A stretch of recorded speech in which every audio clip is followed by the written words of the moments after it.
তো আজকে স্ম্যাকডাউনটি শেষ হয়ে গিয়েছে আর আজকে স্ম্যাকডাউনে দেখা গেল যে রক তিনি একটি দামি গাড়ি গিফট করলেন কোডি রোডসকে।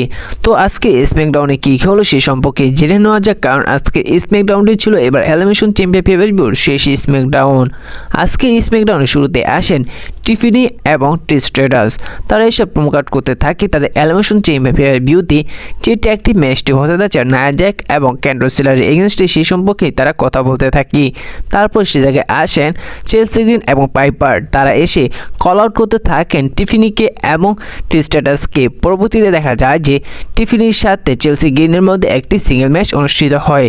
ম্যাচটির এক পর্যায়ে গিয়ে দেখা যায় যে ক্যান্ডল সিলার এবং নায়া জ্যাককে এসে তারা আক্রমণ করে টিফিনিকে, এবং পরবর্তীতে সে জায়গায় দেখা যায় যে ট্রিস্টেটাস টিফিনির সাথে আক্রমণ দেখা যায় নায়া জ্যাক এবং ক্যান্ডল সিলারের মধ্যে। এক পর্যায়ে সে জায়গায় দেখা যায় যে টিফিনি এবং ট্রিস্টেটাস তারা উল্টো আক্রমণ করে নায়া জ্যাক এবং ক্যান্ডল সিলারিকে, এবং পরবর্তীতে সে জায়গা থেকে পালিয়ে যায় ক্যান্ডল সিলারে এবং নায়া জ্যাক। পরবর্তীতে প্যাকেজটির একটি সেগমেন্ট দেখানো হয়, সেই সেগমেন্টটি দেখানো হয় সোলোসুকা প্লাটনের সাথে। সে জায়গায় সোলোসুকাকে জায়গাভাটো বলেছে, দেখো আমি তোমাকে গত সপ্তাহে যে আক্রমণটি করেছি সেটি আমি ইচ্ছে করে করি, এটি ভুলবশত হয়ে গিয়েছে। সে জায়গায় সোলোসুকা বলে যে হ্যাঁ তুমি ভুলবশত আক্রমণ করেছো, এটা আমি বুঝতে পেরেছি। এখন কথা হচ্ছে যে এবার যে ইউএস টাইটেলের জন্য যে নাম্বার ওয়ান কন্টেন্ডার ম্যাচটি হতে যাচ্ছে, আমি চাই যে তুমি সে জায়গায় অংশগ্রহণ করো এবং সে জায়গায় তুমি জিতে তুমি নিয়ে আসো এই ব্লাটের মধ্যে ইউএস টাইটেলটি, এবং সে জায়গায় তাদের সেগমেন্টটি শেষ হয়। পরবর্তীতে আরও একটি সেগমেন্ট দেখা যায় ব্যাক স্টেজে কোডি রোডস এবং R2-দের। আর আজকে স্ম্যাকডাউনে ব্যাক স্টেজে বেশিরভাগই কোডি রোডসের সেগমেন্ট দেখা গিয়েছে। সে জায়গায় মিস, সিএম পাঙ্ক, ড্রু ম্যাকইন্টায়ার সবাই বলছে কোডি রোডস যেন রকের আন্ডারে চলে যায়, রকের কাছে যেন তার আত্মাটা দিয়ে দেয়, তার চ্যাম্পিয়ন হয়ে যেন কাজ করছে। সবাই একই কথা এবার কোডি রোডসকে আজকে ব্যাক স্টেজে বলছি। পরবর্তীতে একটি জায়গাভাটো ম্যাচ দেখানো হয় আন্ড্রাদের সাথে, সেই কোয়ালিফাই ম্যাচটি ইউএস টাইটেলের জন্য। পরবর্তীতে সে জায়গায় দেখা যায় যে সেই ম্যাচটির মধ্যে জায়গাভাটো তিনি হারিয়ে দেয় আন্ড্রাদেরকে এবং তিনি কোয়ালিফাই হয়ে যায় সে ইউএস টাইটেলের নাম্বার ওয়ান কন্টেন্ডার হিসেবে ম্যাচটির জন্য। পরবর্তীতে সে জায়গায় একটি সেগমেন্ট দেখানো হয় এলিমিনেশন চ্যাম্পিয়ন সমস্ত মেন্সের মধ্যে। সে জায়গায় জন সিনাকে বাদে সে জায়গায় সর্বপ্রথম দেখা যায় ড্রু ম্যাকইন্টায়ারকে। ড্রু ম্যাকইন্টায়ার এসে তিনি প্রমোকাট করতে থাকে, তিনি বলে যে তিনি এবার সবাইকে হারিয়ে দেবে এবং তার আগে তিনি এক এক করে সমস্ত রেসলারকে অপমান করতে থাকে। তিনি বলে যে এক এক করে তিনি সবাইকে এলিমিনেট করে তিনি রেসলমেনিয়াতে যাবে এবং তিনি রেসলমেনিয়াতে গিয়ে কোডি রোডসকে হারিয়ে তিনি আনডিসপিউটেড চ্যাম্পিয়ন হবে। তারপর সেখানে সেথ রলিন্সকে আসতে দেখা যায়, ডেমিন প্রিস্টকে আসতে দেখা যায়, সিএম পাঙ্ককে আসতে দেখা যায়। সে জায়গায় সিএম পাঙ্ক ডেমিন প্রিস্টকে বলে যে আমি সে জায়গায় রেসলমেনিয়াতে ড্রু ম্যাকইন্টায়ারকে আক্রমণ করতে পেরেছি বলে তুমি তোমার মানি ইন দ্য ব্যাংক ক্যাশিং করে তুমি চ্যাম্পিয়ন হতে পেরেছো, এবং সে জায়গায় ড্রু ম্যাকইন্টায়ার বলে যে তুমি ভুলে গিয়েছো তুমি মানি ইন দ্য ব্যাংক ক্যাশিং করে চ্যাম্পিয়ন হয়েছো। আর অপরদিকে সিএম পাঙ্ক তিনি ড্রু ম্যাকইন্টায়ারকে বলে যে আবার সেই হেলিনাসের সিএম পাঙ্ক তিনি এবার এলিমিনেশন চ্যাম্পিয়নের বিরুদ্ধে অংশগ্রহণ করবে, যে সবাইকে এলিমিনেট করে তিনি রেসলমেনিয়াতে যাবে, কোডি রোডসকে হারিয়ে চ্যাম্পিয়ন হবে। এদের মধ্যে প্রমোকাট চলতে থাকে, ঠিক সেই সময় থিম সং প্লে হয় জন সিনা। সবাই মনে করেছিল জন সিনা এসেছে, কিন্তু দেখা যায় যে সে জন সিনা থিম সং ব্যবহার করে এসেছে লোগান ফল। লোগান ফল এসে তিনিও সবাইকে অপমান করতে থাকে এবং তিনি এক এক করে সবাইকে অপমান করে তিনিও বলে যে এবার তিনিও এলিমিনেশন চ্যাম্পিয়ন সেই নাম্বার ওয়ান কন্টেন্ডার হিসেবে ম্যাচটি জিতে তিনি রেসলমেনিয়াতে গিয়ে তিনি চ্যাম্পিয়ন হবে। এক পর্যায়ে সিএম পাঙ্ককে অপমান করতে থাকে এবং যেটা দেখে সিএম পাঙ্ক অনেকটা রেগেছে, এবং সিএম পাঙ্ক তিনি যখন লোগান ফলকে আক্রমণ করতে যাবে ঠিক সে সময় লোগান ফল সে জায়গা থেকে পালিয়ে যায় এবং সে জায়গায় তাদের সেগমেন্টটি শেষ হয়ে যায়। পরবর্তীতে সে জায়গায় স্যামি জানের একটি সেগমেন্ট দেখা যায়, কারণ এলিমিনেশন চ্যাম্পিয়নের বিরুদ্ধে স্যামি জান এবং কেভিন ওয়ার্নের একটি ম্যাচ দেখা যাবে। সে জায়গায় স্যামি জন্য তিনি একটি লম্বা প্রোমোকাট করে তিনি বলে যে কেভিন ওয়ার্ন তোমার যদি সাহস থাকে তুমি এই জায়গায় আসো, কারণ তোমার আমার অনেক হিস্টোরি রয়ে গিয়েছে, তুমি সাহস থাকলে এখানে আসো। কিন্তু কেভিন ওয়ার্নকে সে জায়গায় দেখা যায় না।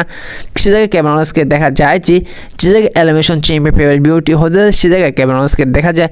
সে জায়গায় কেভিন ওয়ার্ন বলে যে আমি তোমার সামনে এখন আসবো না, কারণ আমি সে জায়গায় রয়েছি, জায়গায় এলিমিনেশন চ্যাম্পিয়ন বিউ হতে যাচ্ছে, আমি সে জায়গায় তোমাকে এত ভয়ঙ্করভাবে আক্রমণ করবো এবং তোমাকে যখন ডাক্তার কাছে নিয়ে যাবে সে জায়গায় তোমার যা টাকা পয়সা শেষ হয়ে যাবে, তুমি যখন ভিক্ষা করবে এবং তোমার ফ্যামিলি এসে আমার কাছে মাপ চাইবে, এমনকি তোমার ফ্যামিলি আমাকে ঘৃণা করবে, তোমার এমন অবস্থা করবে। এবার এলিমিনেশন চ্যাম্পিয়ন বিউতে এবং সে জায়গায় 17 এবং কেভিন ওয়ার্নের সেগমেন্টটি শেষ হয়। হয়। পরবর্তীতে দেখানো হয় ইউএস টাইটেলের একটি কোয়ালিফাই ম্যাচ নাম্বার 1 কন্টেন্ডারশিপের ম্যাচটির জন্য। সেই ম্যাচটি দেখানো হয় এলা নাইট ভার্সেস স্যান্টো এসকোবারের মধ্যে। তো এই ম্যাচটির মধ্যে দেখা যায় যে স্যান্টো এসকোবারকে হারিয়ে দেয় এলা নাইট, তিনি কোয়ালিফাই হয়েছে সেই নাম্বার 1 কন্টেন্ডারশিপের ম্যাচটির জন্য। পরবর্তীতে আরও একটি ম্যাচ দেখানো হয় সেই ইউএস টাইটেলের নাম্বার 1 কন্টেন্ডারশিপের ম্যাচটির জন্য। সেই ম্যাচটি দেখানো হয় কার্মেলো হাইসের সাথে ব্রন স্ট্রোম্যানের মধ্যে।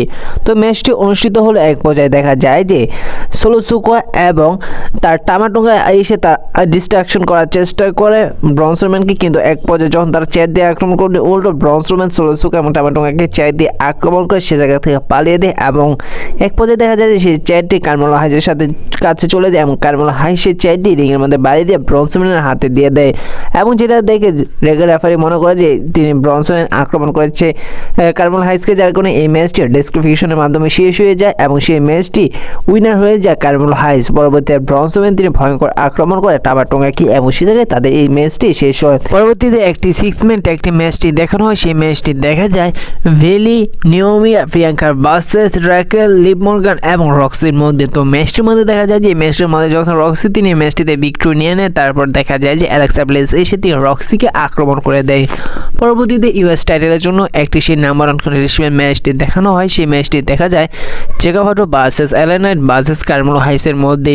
তো ম্যাচটি 3,000 পারফরমেন্স ভালো ছিল। ম্যাচটি এক পর্যায়ে গিয়ে দেখা যায় যে এই ম্যাচটির মধ্যে যখন জেগাভাটো তার ফিনিশার দিয়ে দেয় কার্মেলো হাইসকে, কার্মেলো হাইসকে যখন পিন করতে যাবে ঠিক সেই সময় এলা নাইট এসে জেগাভাটোকে রিংয়ের বাইরে ছুড়ে ফেলে দেয়। তারপর সেটার সুযোগ নিয়ে জেগাভাটো তিনি কার্মেলো হাইসকে পিন করে সেই ম্যাচটি জিতে যায় এবং তিনি ইউএস টাইটেলের জন্য সিনস্কে নাকামুরাকে ফেস করবেন। তারপর একেবারে স্ম্যাকডাউন মেইন ইভেন্টে কোডোরোসের একটি সেগমেন্ট দেখা যায়। সেই জায়গায় দেখা যায় যে কোডোরোসের ইন্টারভিউ নেয় মাইকেল পল। তিনি কোডোরোসকে জিজ্ঞাসা করেন যে তুমি কি রকের সেই অফারটি অ্যাকসেপ্ট করবে? তুমি যদি রকের সেই অফারটি অ্যাকসেপ্ট করো তাহলে তোমার কোনো লাইভ ইভেন্ট করতে হবে না, তুমি শুধু রেসলিংয়ের মতো বড় বড় ইভেন্ট করতে পারবে এবং সেই বড় বড় ইভেন্টের মেইন ইভেন্ট করতে পারবে। তুমি ডাব্লিউডাব্লিউইর সবচেয়ে বড় সুপারস্টার হতে পারবে এবং তিনি ডাব্লিউডাব্লিউইর সবচেয়ে গ্রেটেস্ট এবং ধনী ব্যক্তি এবং ধনী রেসলার হতে পারবে। তারপর দেখা যায় যে মাইকেল পল বলে যে তোমার জন্য রক একটি গিফট পাঠিয়েছে। তারপর সে জায়গায় দেখা যায় যে একটি কোডোরোসের জন্য রক পাঠিয়েছে একটি লাল কার এবং কারটি দেখতে অনেকটা অসাধারণ ছিল। তারপর সে কারের সামনে যাওয়ার পর কোডোরোসকে রকের একটি ভিডিও প্যাকেজ চালু হয়। সে জায়গায় রক কোডোরোসকে বলে যে তুমি যদি আমার সাথে যুক্ত হও তোমার অনেক ভালো হবে, তুমি সবচেয়ে বড় লোক হয়ে যাবে এবং তোমাকে আমি ডাব্লিউডাব্লিউইর সবচেয়ে গ্রেটেস্ট সুপারস্টার বানিয়ে দেবো, তোমাকে গ্রেটেস্ট রেসলার বানাবো। তারপর সে জায়গায় রক দেখা যায় সেই বেল্টের মধ্যে কোডোরোসের বাবা যেদিক মারা গিয়েছে সেদিক ডেট অফ বার্থ দেখায়। তো এই ছিল আজকে স্ম্যাকডাউন। তো আজকে স্ম্যাকডাউনে আপনাদের কেমন লাগলো অবশ্যই জানিয়ে দিবেন। ধন্যবাদ।